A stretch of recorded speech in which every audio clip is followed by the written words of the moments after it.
Palestinians are subject to military, not civilian courts, which are far more punitive when it comes to accusations of terrorism and less transparent to outside scrutiny. In a statement, the IDF said, "The use of administrative detention measures is only carried out in situations where the security authorities have reliable and credible information indicating a real danger posed by the detainee to the region's security, and in the absence of other alternatives, to remove the risk." It declined to respond to multiple specific queries, in some cases saying, "The events are too old to address." According to a senior Israeli defense official, since October 7th, some 7,000 settler reservists were called back by the IDF, put in uniform, armed and ordered to protect the settlements.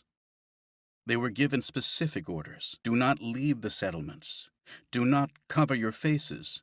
Do not initiate unauthorized roadblocks. But in reality, many of them have left the settlements in uniform, wearing masks, setting up roadblocks, and harassing Palestinians. All West Bank settlers are in theory subject to the same military law that applies to Palestinian residents.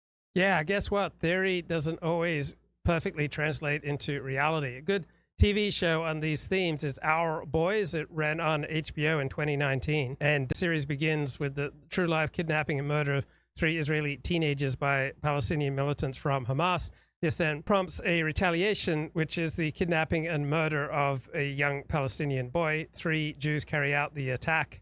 And so this series focuses on the murder of this one Palestinian boy.